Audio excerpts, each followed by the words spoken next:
ഹൈമാവതി കൃഷി vlog YouTube ചാനലിലേക്ക് സ്വാഗതം. ഇനിയിപ്പോൾ നിങ്ങളോട് എന്നാ പറയാൻ പോകുന്നത് വെച്ചാൽ, ഞാനിപ്പോൾ കാണിക്കാൻ പോകുന്നത് വെച്ചാൽ, പിന്നെ ഇത് ഒരു നല്ലൊരു പണ്ടത്തെ കാലവും ഇന്നത്തെ ദാരിദ്ര്യവും പണ്ടത്തെ ജീവിതവും ഇന്നത്തെ ജീവിതവും ഒന്ന് താരതമ്യപ്പെടുത്തി നോക്കാം എന്ന് നിങ്ങളോടൊന്ന് പറയാൻ വേണ്ടിയിട്ടാണ് ഞാനിപ്പോൾ നിങ്ങളോട് പറയുന്നതെന്ന് വെച്ചാൽ, പണ്ടത്തെ ജീവിതം എങ്ങനെയാണെന്ന് വെച്ചാൽ ദാരിദ്ര്യവും പിന്നെ ദുരിതവും നിറഞ്ഞൊരു കാലമായിരുന്നു.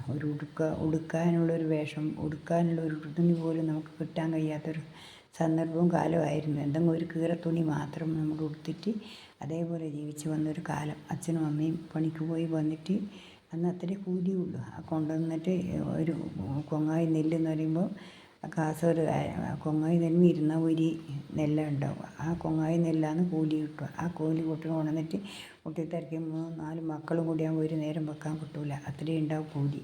അതാണ് അന്നത്തെ കാലം. വളരെ സുഖമായിട്ട് ഇന്നത്തെ കാലത്ത് ആ കണക്ക് നോക്കുക. ഇന്നത്തെ കാലം പണിക്ക് പോയി കഴിഞ്ഞാൽ നല്ല കൂലിയും ഇഷ്ടാനുസരണം പോലെ കിട്ടുന്നുണ്ട്. അതാരും നമ്മൾ മനസ്സിലാക്കുന്നില്ല. നമ്മളതായ സുഖം തേടി മാത്രം നമ്മൾ പോവുക ചെയ്യുന്നു. ഇന്ന് അനുഭവിക്കുന്നവരും കഷ്ടത അനുഭവിക്കുന്നവരും കുറവ് എന്നാലും ഉണ്ട്. കുറേ ആൾക്കാർ കഷ്ടത അനുഭവിക്കുന്നവരും ഉണ്ട്.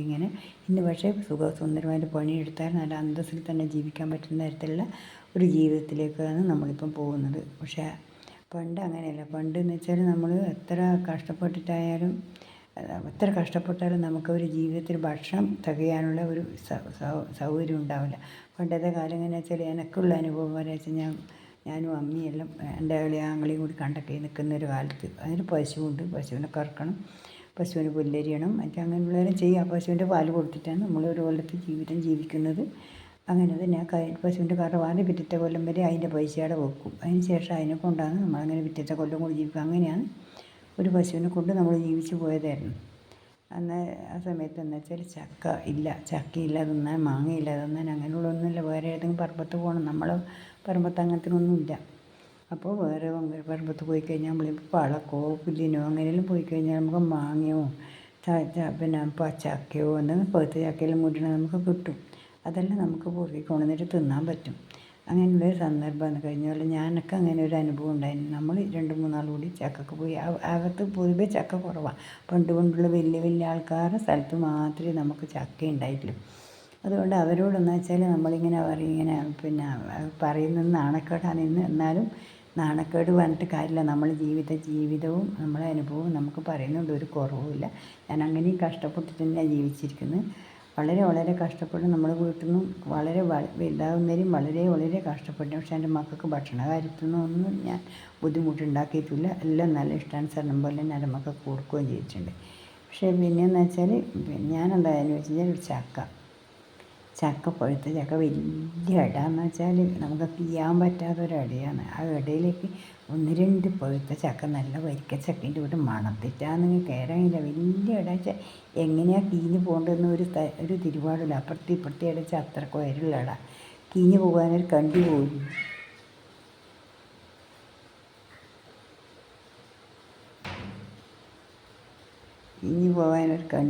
ഇല്ല. ആ കണ്ടിയില്ലാത്ത സ്ഥലത്തായിട്ടാണ് ഞാൻ അവിടുന്ന് പിന്നെ പോയിട്ട് കുറേ അങ്ങേ സൈഡിലൂടെ പോയിട്ട് ഇടയിലേക്കൂടി ഇറങ്ങി വന്ന് ആ ചക്ക എടുത്ത് കൊത്തിപ്പറിച്ച് ചുളയാക്കി എടുത്ത്, ഞങ്ങൾ 3 ആളുണ്ട്. ചക്ക കൊത്തിപ്പറിച്ചെടുത്ത് ചുളയാക്കി എടുത്ത് ഞങ്ങളത് വലിച്ച് തിന്ന്. ഞങ്ങളത് സുന്ദരമായിട്ട് കുത്തിപ്പറിച്ചെടുത്ത് നല്ല മധുരമുള്ള ചക്ക. അങ്ങനത്തെ വിശപ്പുണ്ടാകും എല്ലാം അതിൽ തീർന്നു. അങ്ങനെ ഒരു ദിവസം ഉണ്ടായിരുന്നു. അതും ജീവിക്കാൻ പറ്റാത്തൊരു ഓർമ്മ തീരാത്തൊരു ദിവസമായിരുന്നു. പണ്ടത്തെ കാലം എങ്ങനെ വെച്ചാൽ, നമ്മൾ സ്കൂളിൽ പഠിക്കുമ്പോൾ വെച്ചാൽ എല്ലാ കുട്ടികളും സ്കൂളിൽ പഠിക്കാൻ പോകില്ലല്ലോ. നമ്മൾ സ്കൂളിൽ പോയി കഴിഞ്ഞാൽ മാഷന്മാർ നമുക്ക് പഠിക്കാനുള്ള സൗകര്യമൊന്നും ഉണ്ടാവില്ല. വീട്ടിൽ വന്നാലും പഠിക്കാനോ അങ്ങനെയുള്ള ഇതൊന്നും ഉണ്ടാവില്ല. സ്കൂളിൽ എത്തിക്കഴിഞ്ഞാൽ മാഷന്മാർ ചില കുട്ടികൾ, ഞാൻ പിന്നെ എങ്ങനെ വെച്ചാൽ സ്കൂളിൽ എത്തിക്കഴിഞ്ഞാൽ മാഷന്മാർ പറഞ്ഞിരുന്ന അന്നേരം പഠിച്ച് വീട്ടിൽ വരും. പിന്നെ വീട്ടിലെത്തിയവർ പഠിക്കാനുള്ള സമയമുണ്ടാവില്ല. അതുകൊണ്ട്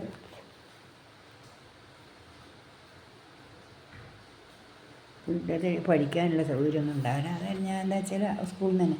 അപ്പോൾ ഒരു മാഷ്, 6-ാം ക്ലാസ്സിൽ പഠിക്കുമ്പോൾ ഒരു മാഷ്, ഒരു ഗോപാലകൃഷ്ണൻ മാഷെന്ന് പറയാം. നമ്മൾ അന്ന് ബന്ധുവായിട്ടും എൻ്റെ അമ്മേൻ്റെ ആങ്ങളേൻ്റെ ഭാര്യേൻ്റെ ഏടത്തിയുടെ ഭർത്താവായിട്ട് വരും. നമുക്ക് ആ ഒരു ബന്ധം അറിഞ്ഞിട്ടൊന്നല്ല. അന്നേരം ആ ബന്ധം അറിയില്ല.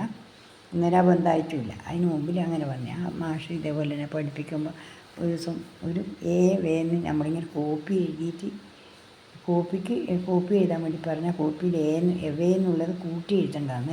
കുറച്ച് ദൂരമായി പോയിട്ടാണ് മാഷ് കുടൽ പിടിച്ച് തേച്ച് ഞെക്കിയിട്ട് എനിക്ക് വയറുവേദന എടുത്തിട്ട് ആസ്പത്രിയിൽ പോയിട്ട് ഡോക്ടറെ കാണിച്ചിട്ട് ആസ്പത്രിയിൽ പോയിട്ട് മരുന്ന് വാങ്ങിക്കൊടുക്കേണ്ട ഒരു ഗതികേടുണ്ടായിരുന്നു. അങ്ങനത്തെ ഒരു മാഷാണ്. അത്രയും കൂടി ആ ഏവേന്ന് ഒരു എഴുതിയതിൽ കൂട്ടിയിട്ട് തന്നെ എഴുതിയിനി, പക്ഷെ ഒരു ഇത്രപ്പൊടി തെറ്റിപ്പോയിട്ട് അത് മേലെ എഴുതാതുകൊണ്ട് അങ്ങനെ അത്രയ്ക്കും ക്രൂരമായ മാഷന്മാരുണ്ടായിരുന്നു. പണ്ട് ആ മാഷ് ഇന്നില്ല, ഇന്ന് ആ മാഷ് മരിച്ച്. അത്രയും കൂടി അനുഭവങ്ങളെല്ലാം എനിക്ക് ഉണ്ടായിട്ടുണ്ട്. പക്ഷെ ഞാനത് പിന്നെ അങ്ങനെ ഉള്ള ഓരോ അനുഭവങ്ങളെല്ലാം ഉണ്ടായിട്ട് പിന്നെ സ്കൂളിൽ പോയി കഴിഞ്ഞാൽ നമ്മളിങ്ങനെ പിന്നെ എല്ലാം നമുക്ക് ഇങ്ങനെ ഒരു കാര്യം ചെയ്യുന്നതിന് എനിക്കിഷ്ടമല്ല. നമുക്കിങ്ങനെ ഒരു കാര്യം ചെയ്യുന്നതിന് നമുക്കിഷ്ടമല്ല. നമുക്കൊരു പരിപാടി നടത്തുന്നതിനോ ഇങ്ങനെ കളിക്കാൻ പോകുന്നതിനോ അങ്ങനെയൊന്നും ഇഷ്ടമല്ല. എനിക്കത് ഇഷ്ടമാണ്. ഞാൻ അമ്മയത് അറിയാതെ എൻ്റെ സ്കൂളിൽ പോയിട്ട് പിന്നെ ഒരുപാട് നടത്താം, പരിപാടിക്കും പോവും, എല്ലാം നടത്തി സമ്മാനം വാങ്ങും, സമ്മാനം വെച്ച് അമ്മേനെ കാണിക്കാനുള്ള വീട്ടിൽ കൊണ്ടുപോകും. അങ്ങനെ ചെയ്യില്ല. അമ്മയൊരു കാര്യം അറിയില്ല. എല്ലാ പരിപാടിക്കും ഞാൻ കൂടും. പക്ഷേ ആ സ്കൂളിൽ എത്തേണ്ട സമയം വീട്ടിലേക്ക് എത്തുമല്ലോ, അതിൽ കൂടുതൽ വീട്ടിൽ ആളില്ലാ സമയത്ത് നടന്നു പോകില്ല. അങ്ങനെയെല്ലാം ഞാൻ അങ്ങനെയെല്ലാം അതിൻ്റെ കാര്യങ്ങളെല്ലാം ചെയ്തു വന്നതാണ്. അങ്ങനെയാണ് എൻ്റെ ജീവിതം എന്ന് പറയുന്നത്. രണ്ടാമത്തെ ഒരു അരി. പിന്നെന്ന് വെച്ചാൽ ഇന്നിപ്പം നമുക്ക് ഇന്നത്തെ ഒരു ഭക്ഷണ കാര്യങ്ങൾ ചിന്തിക്കാൻ വെച്ചാൽ ഇന്നത്തെ ഭക്ഷണ കാര്യം ചിന്തിക്കാൻ വെച്ചാൽ ഇന്ന് നമ്മൾ എത്ര ഉണ്ടായാലും നമ്മൾ ഉണ്ടാക്കി വെച്ച് കഴിഞ്ഞാൽ നമുക്ക് വേണ്ട. പണ്ടത്തെ കാലം തിന്നാൻ ഇനി ചക്ക വെച്ചാൽ വേണ്ട, മാങ്ങ വെച്ചാൽ വേണ്ട, മറ്റുള്ള കാര്യങ്ങളൊന്നും ഇന്ന് വേണ്ട, ആർക്കും വേണ്ട. മുമ്പത്തെ കാലം എങ്ങനെയാണെന്ന് വെച്ചാൽ നമ്മൾ ചക്ക ഉണ്ടാക്കി കൊടുത്തു കഴിഞ്ഞാൽ ചക്ക ഉണ്ടെങ്കിൽ അത് തിന്നുന്നേരത്ത് അതങ്ങ് തീരും. ഇനിയിപ്പോൾ എത്ര ചക്ക ഇട്ടെങ്കിലും അതാർക്കും വേണ്ട, മാങ്ങയുടെ കാര്യക്കും വേണ്ട, തേങ്ങ ഇതൊന്നും വേണ്ട. ഇപ്പം എല്ലാവർക്കും പരമസുഖം ചെറിയ ഫ്രൂട്ട്സോ അങ്ങനെയുള്ള ജ്യൂസോ കാര്യങ്ങളോ ഇങ്ങനെയുള്ള ഐസ്ക്രീം അങ്ങനെയുള്ള കാര്യങ്ങൾ ഇങ്ങനത്തെ കുട്ടിയൊക്കെ വരെ വേണ്ടുന്നത്. പക്ഷെ നമ്മളൊന്നും അങ്ങനെയല്ല ജീവിച്ചത്. നമ്മളെ ജീവിച്ചു വന്നു വെച്ചാൽ നല്ല പിന്നെ ഇങ്ങനെ കഷ്ടപ്പെട്ടിട്ട് തന്നെ ജീവിച്ച് വന്നതുകൊണ്ട് എനിക്ക് അതിൽ വല്ലാത്തൊരു വിഷമം ഉണ്ടായില്ലായിരുന്നു. ഞാൻ എന്നെപ്പോലെ തന്നെ എൻ്റെ മക്കളും എന്തെങ്കിലും വളർത്താൻ പറ്റില്ല എന്നുള്ളൊരു ബുദ്ധിമുട്ടുണ്ടായില്ലായിരുന്നു എനിക്ക്. പക്ഷേ എനിക്ക് എൻ്റെ മക്കളെ നല്ല രീതിയിൽ തന്നെ വളർത്താൻ പറ്റി. എൻ്റെ മക്കൾക്ക് വരുന്ന ഭക്ഷണം കാര്യങ്ങളെല്ലാം ഇഷ്ടാനുസരണം പോലെ കൊടുത്തിട്ട് തന്നെയാണ് വളർത്തിയത്. പക്ഷേ എൻ്റെ വീട്ടിൽ അമ്മേൻ്റെ അച്ഛനും നല്ല കോടീശ്വരനാണ് ആൾ. ആദ്യമാണ് നമ്മൾ ആദ്യകാലം അങ്ങനെയാണെങ്കിലും വയ്യ അമ്മേൻ്റെ അച്ഛൻ്റെ അടുത്തേക്ക് വന്ന് നമ്മൾ നല്ലതിൽ ഇഷ്ടംപോലെ സ്വത്തും കാര്യങ്ങളുണ്ട്. അമ്മേൻ്റെ അച്ഛന് ഒരുപാട് സ്വത്തും കാര്യങ്ങളുണ്ട്. അങ്ങനെ അങ്ങനെയാണ് ഇങ്ങോട്ട് വന്ന് അങ്ങനെ അതിന് ശേഷമാണ് നമ്മളൊരു നല്ല നിലയിൽ എത്തിയതും. പിന്നെ കുറച്ച് സ്ഥലമല്ല അമ്മേൻ്റെ കിട്ടി നമ്മൾ ഇന്നലെ അധ്വാനിച്ചത് അങ്ങനെ എല്ലാം കൂടി കൊണ്ടുവന്ന് നമുക്ക് ബുദ്ധിമുട്ടില്ലാത്ത രീതിയിൽ നമ്മളൊരു നല്ല നിലയിൽ എത്തിയതും ആ കാരണം കൊണ്ട് തന്നെയാണ്. എല്ലാ മക്കളും നല്ല രീതിയിലായതും എല്ലാം തന്നെ. ഇനിയിപ്പോൾ ഇത്രയേ ഉള്ളൂ. നാളെ പിന്നെ എന്തെങ്കിലും പറയാം. നാളെ എന്തെങ്കിലും കൊണ്ടുപോകാൻ പറയാൻ കിട്ടുന്നില്ല. പറയുന്നത് വിചാരിക്കും ഓരോന്നും പറയുമ്പോൾ പറയാൻ കിട്ടുന്നില്ല. തെറ്റായി പോകും തോന്നിപ്പോന്ന് പറയുന്നു. അതുകൊണ്ടാണ് എൻ്റെ വിഷമം.